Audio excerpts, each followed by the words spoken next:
नमस्कार, स्वागत है आपका हमारे खास कार्यक्रम खेती बाड़ी में। मैं हूं अधिनाथ झा। रबी की दलहनी फसलों में मसूर का अहम स्थान है। पूरे बिहार में मसूर की पैदावार समान रूप से होती है।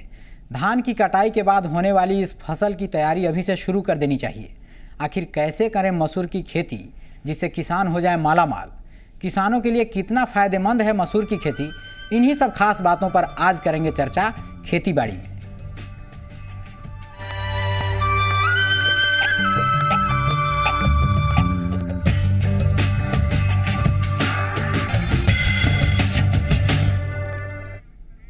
मसूर की खेती के लिए कैसे करें खेतों की तैयारी और बीजों का उपचार? मसूर की कौन सी प्रजाति की खेती होगी ज़्यादा लाभदायक? आइए जानते हैं।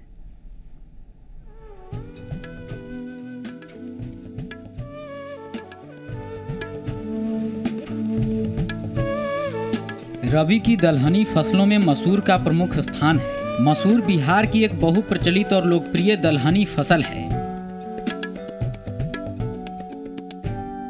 जिसकी खेती प्रायः बिहार की सभी जिलों में की जाती है।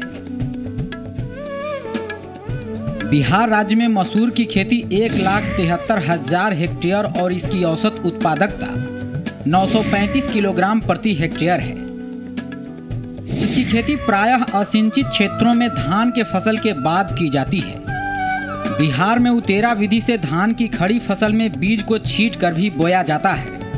रबी मौसम में सरसों और गन्ने के साथ फसल के रूप में भी लगाया जाता है। मिट्टी की उर्वरा शक्ति को बनाए रखने में भी मसूर की खेती बहुत सहायक होती है। उन्नतशील उत्पादन तकनीकों का प्रयोग करके मसूर की उपज में बढ़ोतरी की जा सकती है। ऐसे में सवाल उठता है कि कैसे करें मसूर की खेतों को तैयार। यूं तो मसूर की खेती हर तरह की मिट्टी में की जा सकती है, लेकिन दोमट मिट्टी इसके लिए सबसे उत्तम मानी जाती है। इसके लिए पहले खेत को 2-3 बार देसी हल या कल्टीवेटर से जुताई कर मिट्टी को भुरभुरी बना देते हैं और फिर मिट्टी को उपचारित कर उसकी बुआई की जाती है। मसूर की खेती के लिए अनुशंसित उन्नत प्रजातियों की अगर बात की जाए तो मसूर के छोटे दाने की प्रजातियों में पंत के 639, यह प्रजाति 135 से 140 दिन में तैयार होती है। यह जड़ सड़न और उकठा रोग के लिए प्रतिरोधी मानी जाती है। तो वहीं PL 406 प्रजाति 140 से 145 दिन में तैयार होती है। PL 406 में रस्ट, बिल्ट और अट रोग से लड़ने की क्षमता होती है। HUL 57 प्रजाति की मसूर 120 से 125 दिन में परिपक्व हो जाती है। इसमें भी जड़ सड़न और उकठा रोग से लड़ने की क्षमता होती है। वहीं KLS 218 प्रजाति की मसूर 120 से 125 दिनों में तैयार होती है। मसूर की बड़े दाने वाले प्रजातियों की अगर बात की जाए तो PL 7712, यह प्रभेद 115 से 120 दिन में परिपक्व हो जाती है। इसमें रस्ट और इकठा रोग से लड़ने की क्षमता होती है। वहीं K75 प्रजाति 130 से 135 दिन में तैयार होती है। यह प्रजाति भी उकठा रोग के लिए प्रतिरोधी मानी जाती है। मसूर की बुवाई के उचित समय की अगर बात की जाए तो मसूर की उन्नत प्रजातियों को 15 अक्टूबर से 25 नवंबर के बीच बुवाई कर देनी चाहिए। अब किसान भाइयों के मन में सवाल ये उठता है कि बुवाई में बीज की मात्रा और बोने की विधि क्या हो। तो छोटे दानों वाले प्रभेदों के लिए 1 हेक्टेयर में बुवाई के लिए 35 से 40 किलोग्राम बीज और बड़े दाने वाले किस्मों के लिए 50 से 55 किलोग्राम बीज की आवश्यकता होती है। बुवाई के समय किस्मों के आधार पर कतार से कतार और पौधों से पौधों की दूरी क्रमशः 25 सेंटीमीटर और 10 सेंटीमीटर रखनी चाहिए। रोगों से बचाने के लिए बुवाई से पहले मसूर के बीजों को सही उपचार करना जरूरी होता है। इसके लिए ट्राइकोडर्मा विरिडी 5 ग्राम प्रति किलो या कार्बेंडाइजिन 2 ग्राम प्रति किलोग्राम बीज की दर से उपचारित करें। बीजोपचार में सबसे पहले कवकनाशी, फिर कीटनाशी और बाद में राजोबियम कल्चर से उपचारित करना चाहिए। जिन क्षेत्रों में कटुआ यानी कजरा पिल्लू का प्रकोप मसूर के खेत में बढ़ जाता है वहां बीज को क्लोरोपाइरिस 20 EC से 6 से 8 मिलीलीटर प्रति किलोग्राम बीज उपचार करना चाहिए। इस तरह से मसूर की खेती तैयार करने से लेकर बीज उपचार करके उन्नत विधि से मसूर की खेती करें तो किसान भाई लगभग 18 से 20 क्विंटल प्रति हेक्टेयर उपज प्राप्त कर सकते हैं। ब्यूरो रिपोर्ट, जी मीडिया। दलहन की खेती के लिए किसान बस अब तैयारी शुरू ही करने वाले हैं। ऐसे में कैसे करें खेतों की तैयारी, प्रमुख दलहन मसूर के लिए खेतों की तैयारी कैसे करें और कैसे मसूर के बीजों का उपचार करें, ये सब बताने के लिए हमारे साथ हैं जितेंद्र प्रसाद आर्या जी। जितेंद्र जी किसान श्री हैं। जितेंद्र जी, आपका बहुत बहुत स्वागत है। आप भी मसूर की खेती से संबंधित सवाल हमसे पूछ सकते हैं। हमारा नंबर टीवी स्क्रीन पर फ्लैश हो रहा है। हमारा नंबर है 061271013734। दूसरा नंबर है 0612710138। लेकिन जब आप हमें कॉल करें तो कृपया अपने टीवी का वॉल्यूम कम कर दें या फिर हो सके तो बंद ही कर दें। हम अब चर्चा शुरू करते हैं। सबसे पहले हम जितेंद्र जी ये जानेंगे कि जब उसके लिए मसूर के लिए हम खेत तैयार करें तो किन बातों का ध्यान रखना चाहिए? खेत तैयार करने में इन बातों का ध्यान रखना चाहिए कि खेत में नमी कम भी ना हो और ज़्यादा भी ना हो जी। अगर आप जुताई करते हैं और उस समय नमी ज़्यादा है तो बीच में एक दिन जुताई बंद कर करके उसके नमी को कम करें जी। क्योंकि अगर नमी के मात्रा कम रहेंगे तो अंकुरन का प्रॉब्लम होगा और नमी के मात्रा ज़्यादा रहेंगे तो उकठा रोग के ज़्यादा आक्रमण होगा, उसमें ज़्यादा फंगस डेवलप करेगा और उसे एक सूखने की बीमारी पैदा हो जाएगा। जिस खेत में सूखता है उसमें अगर नमी टाइट करके थोड़ा लगाया जाता है तो वो नहीं सूखता है जी। पुनपुन से इस बीच एक दर्शक हमारे साथ जुड़ गए हैं जी। आप अपना नाम बताएं और क्या जानना चाहते हैं आप मसूर के बारे में? उपनेश कुमार, नालंदा जिला से हम बोल रहे हैं। जी जी, नालंदा से क्या जानना चाहते हैं? करना है सर कि मतलब मसूर का मतलब उसमें जो दवाई देंगे वो कब से देंगे, मतलब कब से उसमें दवाई का छिड़काव करेंगे मसूर में? देखिए किसान भाई, मसूर में जो बीमारी लगता है वो एक जालेदार फफूंद होता है और वो हम तो कहेंगे कि जब 15 दिसंबर का समय आए उसमें एक बार जो है मैनकोजेब का आप अवश्य छिड़काव कर दें। और अगर मौसम खराब हो तो मैनकोजेब के साथ में कार्बेंडाजिम या हेक्साकोनाजोल या हेक्साकोनागोन का प्रयोग करें। अगर मौसम ठीक है तो आपको सिर्फ मैनकोजेब से काम चल जाएगा और वो 14 जनवरी के बाद से वो हर 15 दिन पर आपको एक कॉन्टैक्ट फंजीसाइड और एक साइस्मेटिक फंजीसाइड जिसका कि नाम हमने लिया अवश्य छिड़काव करते रहिए। आप इंतज़ार ना करें कि इसमें फंगस लगा कि नहीं, क्योंकि ये सारी व्यवस्थाएं उसको बचाने के लिए है। लग जाने पर झुलसा नाम की जो बीमारी है वो मसूरी का जान ले लेता है। झुलसा से ही हमारे यहाँ सबसे ज़्यादा बर्बादी होता है। ज़्यादा ठंडा की वजह से उस समय लग जाता है। देखिए वो मसूरी में जो बीमारी लगता है वो ज़्यादा ठंडक की वजह से नहीं लगता है, वो वातावरण में नमी बढ़ने और टेम्परेचर के रहने के कारण वो फंगस ग्रो करते हैं। और उसी के कारण सारे मसूरी के पौधे झुलस जाते हैं। इसलिए आप अवश्य ही 15-25 दिसंबर से उपचार शुरू कर दें, नियमित अवधि पर छिड़कते रहें जी। एक और दर्शक हमारे साथ जुड़ गए हैं जी। आप क्या जानना चाहते हैं? अपना नाम बताएं। लगता है हमारा संपर्क टूट गया है। ये बड़े दाने वाली प्रजाति उनके बीज की और छोटे दाने वालों में, इसमें क्या पैदावार में अंतर हो जाता है दोनों को? अगर देखिए जो बड़े दाने वाली प्रजाति है जिसको कि हम बोलते हैं मल्लिका K75, वो प्रजाति हमारे यहाँ पहले से ही चल रहा है जी। वो प्रजाति है या वो प्रजाति से मिलती जुलती प्रजाति है, हमने जांच करने को राजेंद्र एग्रीकल्चर को बोला, अभी तक तो बता नहीं पा रहे हैं। अगर समय से बुआई हो जाता है जिसको आगेती बुआई कहते हैं तो वह वैरायटी किसी को भी उत्पादन में टिकने नहीं देता है। तो अभी से लग जाइए आगात खेती के किसी वैरायटी की चिंता नहीं कीजिए। साकेत बिहारी दर्शक हमारे साथ जुड़े हुए हैं जी। साकेत जी क्या जानना चाहते हैं आप? साकेत जी आप हमारी आवाज सुन रहे हैं? हेलो। हाँ साकेत जी बताएं आप क्या जानना चाहते हैं? हम धान के खेत में मसूर पैरते हैं जी, सीट देते हैं और फिर इसके बाद धान काट लेते हैं। तब धान काटने के बाद उसमें एक लफ्तर टाइप का, जिसको देहात में अमरलाता बोलते हैं, वह कहाँ से चलाता है पता नहीं चलता है। उसके बारे में कुछ हमें बताएं। बहुत बड़ी समस्या है, क्या करें अमरलत्ती का? जी देखिए बड़े भाई, ऐसा है, अमरलत्ती एक ऐसी समस्या है कि जिस खेत में हो रहा है उस खेत के मसूरी के बीज अगर दूसरे खेत में लगाते हैं तो चाल करके लगाइए, उपचारित करके लगाइए, तब वो बचेगा। और जिस खेत में हो रहा है वो अमरलत्ता, तो वो पहली जुताई करते हैं आप दूसरी जुताई करते हैं और जुताई करने के बाद एक दवा आता है वो बाज़ार में, उसको हम लोग क्या बोलते हैं, ऐसे तो बाज़ारू नाम स्टाम्प करके आ रहा है, उसकी छिड़काव कर देते हैं। वो उसकी छिड़काव कर देने से वो बच सकता है। और हम तो कहेंगे कि आप उसमें संभव हो तो क्रॉप रोटेशन कर दीजिए, आप गेहूं लगा दीजिए। गेहूं के पहला सिंचाई जब हो तो 2,4-D नाम के कंपाउंड जो है सो छिड़कवा दीजिए और 1-2 बार ऐसा कीजिएगा तो वो जड़ मूल से खत्म हो जाएगा। जी, एक और कॉलर हमारे साथ जुड़ गए हैं, सुधीर जी हैं। जी सुधीर जी, आप क्या जानना चाहते हैं?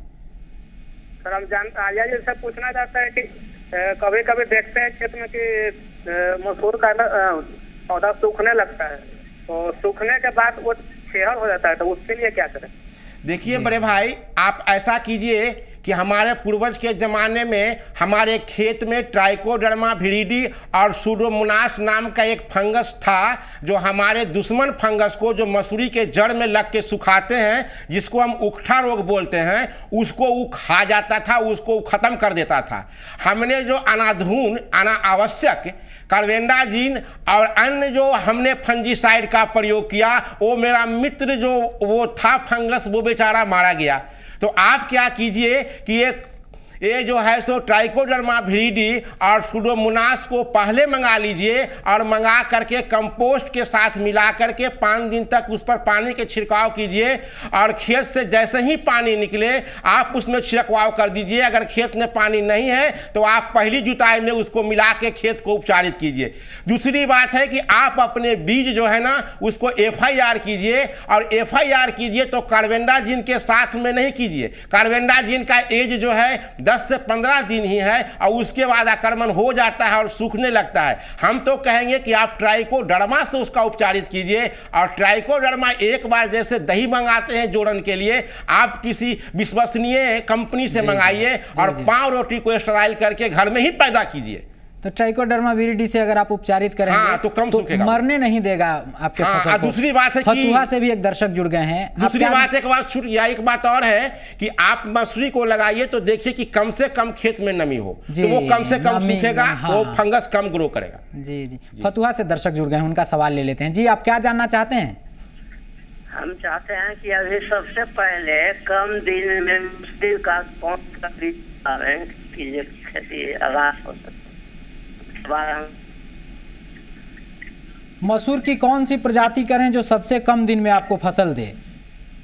जी, PL 7712 वगैरह जैसे है 115 से 20 दिन में है। जी। तो ये सब भी ये लगा सकते हैं? लगा सकते हैं। जी, देखिए अभी फतुहा की स्थिति ये है मेरे बड़े भाई कि फतुहा में वो बाढ़ का पानी निकल रहा है और हमारे यहाँ जो अधिक उत्पादन देने वाली जो वेराइटी है, जिसका कि हमने पहले नाम बता दिया, आप उसको लगाइए। समय पर आपका प्याज भी लग जाएगा और लत्तर भी लग जाएगा। हाँ। अब आपको अच्छा उत्पादन भी मिल जाएगा, क्योंकि हम फतुहा से बिलोंग करते हैं। और दलहन तो बहुफसली के लिए ही लोग करते हैं। पकड़ जाता है वो। अब यहाँ खेती बाड़ी में एक ब्रेक ले लेते हैं, ब्रेक से लौटेंगे तो हमारे साथ दर्शक भी जुड़ेंगे और भी कई पहलुओं पर बात होगी। जल्द लौटते हैं।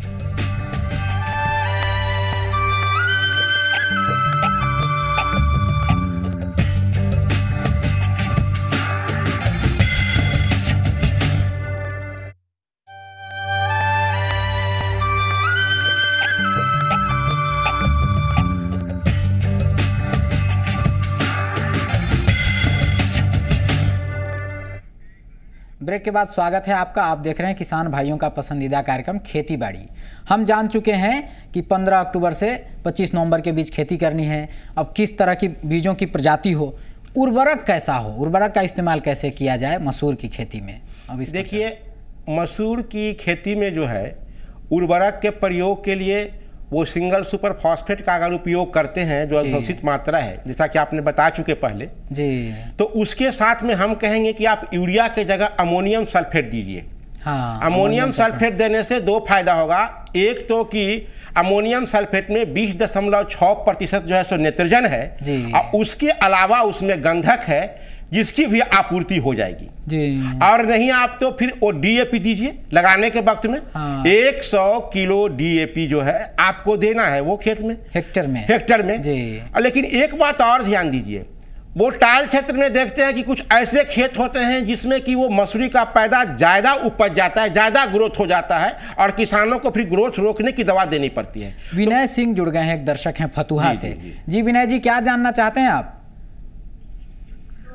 मसूर में आकटी हो जाता है बहुत ज्यादा, उसके लिए क्या उपाय करना होगा? आकटी की समस्या तो बहुत बड़ी है। देखिए, आकटी अगर आपके खेत में हो जाता है बड़े भाई, तो हम तो कहेंगे कि अगर संभव हो तो एक बार उसमें क्रॉप रोटेशन करके गेहूं लगा दीजिए और प्रथम सिंचाई के बाद 2,4-D छीट दीजिए, वो पूरा नाश हो जाएगा। अगर ऐसा संभव नहीं है तो पावर टिलर से थोड़ा अधिक नमी के समय ही उसकी जुताई कर दीजिए और पाटा लगवा दीजिए और 10-15 दिन तक छोड़ दीजिए खेत को। इससे क्या हो जाएगा कि आकटी जम जाएगा और उसके बाद फिर मसूर छीट के सारी प्रक्रिया FIR वगैरह करके लगा दीजिए, वो खत्म हो जाएगा। एक उपाय और समूल ही नष्ट कर दीजिए जी, ऐसा मतलब ऐसा करके एक उपाय और कीजिए, थोड़ा कटनी पकने से पहले थोड़ा सा करवा लीजिए, तो आकटी भी खड़ीने में चला जाएगा, वो आगे नहीं जमेगा और आपको पैसे भी मिल जाएंगे। जी, एक और दर्शक जुड़ गए हैं, उनका सवाल हम ले लेते हैं। क्या जानना चाहते हैं आप? हेलो जी जी, बताएं, अपना सवाल पूछिए, नाम बताइए। मसूर में जो है वो आकटी होता है और एक और चौला पत्ता का हो जाता है, जो कि जब मसूर को पौधे को रस चूस लेता है, वो विकास नहीं कर पाता है। खेत के उर्वरा शक्ति को तो आकटी और वो चौड़ा पत्ता वाला, वो जो चौड़े पत्ते वाली दूधदार जो पौधा है मेरे बड़े भाई, वो सेमी पैरासाइट है, वो जड़ से खींच लेता है वो आपके मसूर का। तो आप क्या कीजिए कि मसूर का जब कटनी करवाइए तो सारे मजदूर को इंस्ट्रक्शन दीजिए कि कोई भी हमारे खेत में घास नहीं गढ़ेगा, और जैसे ही वो बोझा हटे 2,4-D कंपाउंड जो है ना, थोड़ा तेजी से दे करके पूरे खेत में छिड़कवा दीजिए। अगर 1-2 साल ऐसे करेंगे तो वो कम जाएगा, नहीं तो फिर गेहूं के साथ क्रॉप रोटेशन कीजिए। अटकी वगैरह एक आध बार में खत्म होने वाली समस्या नहीं, वो चौड़ी पत्ती जो बात कर रहे हैं ना, वो जहरीली घास करके प्रसिद्ध है हमारे यहाँ। वो मेरे पार्शियल रूट पैरासाइट है, वो कुछ तो भोजन अपने बना लेता है और कुछ इनका मसूरी से चुरा लेता है, और उसके लिए कटनी कटे आप बस जो है 2,4-D छिड़कवा दीजिए। अगर घास गढ़ लेगा, घास गड़ा और ऊपर वाला भाग कट जाएगा तो फिर वो नहीं मरेगा। तो घसवाहा को भी रोकना होगा। जी जी जी जी। अच्छा, सिंचाई के लिए क्या करें अगर नमी कम हो? जी जी, फतुहा से एक और दर्शक जुड़ गए हैं, उनका हम सवाल ले लेते हैं। जी, आप अपना सवाल पूछिए। हेलो। हाँ, आप अपना नाम बताएं और सवाल पूछें, क्या जानना चाहते हैं? मसूर में पटवन तो नहीं होता है, उसमें लोग बताते हैं कि पटवन कीजिए हल्का। हाँ, वही बात जो हम अभी चर्चा कर रहे थे कि अगर सिंचाई की स्थिति बन जाए तो क्या करना चाहिए क्या? देखिए, अगर मसूर लगने के 25 दिन बाद तक, 1 महीने बाद तक अगर इस मौसम में परिवर्तन आ गया और हल्का भी बारिश हो गया तो आपका काम चल जाएगा। अगर बारिश नहीं होता है तो हमारे यहाँ सरकार अनुदान पर स्प्रिंकलर दे रही है, अगर संभव हो तो स्प्रिंकलर से हल्की सिंचाई कर दें। फ्लड एग्रीगेशन कभी ना करें, क्योंकि फ्लड एग्रीगेशन करने से मसूरी के मिट्टी दब जाएंगे और उसमें जड़ में नाइट्रोजन नहीं जा पाएंगे और उनका राइजोबियम जो है वातावरण से नाइट्रोजन उनको नहीं प्राप्त होगा, पीला होकर सूख जाएगा। अभिषेक झा जुड़ गए हैं, धनबाद से हैं। जी अभिषेक जी, आप क्या जानना चाहते हैं? हेलो। जी जी, सवाल पूछिए। कुछ हेलो। हाँ, हम आपको सुन रहे हैं, पूछिए अपना सवाल। कोई भी दलहन या कोई भी पौधा लगाते हैं तो उस पर व्हाइट कीड़े का प्रकोप आ जाता है। जी, क्या बोल रहे हैं?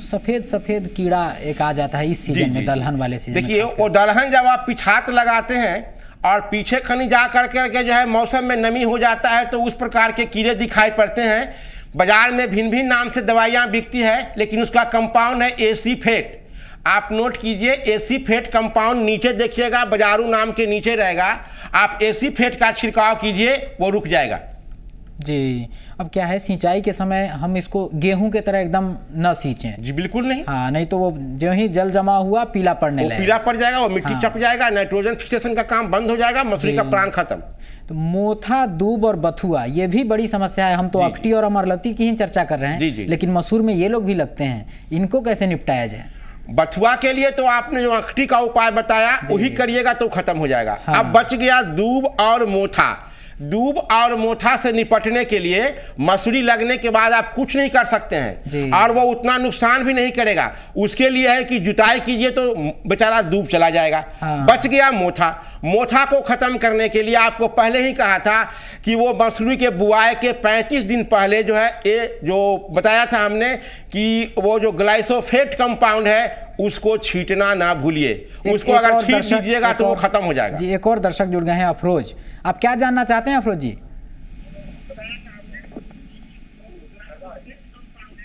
जी अफरोज, आप सवाल पूछें। जी खरपतवार के लिए कोई दवा बताइए सर।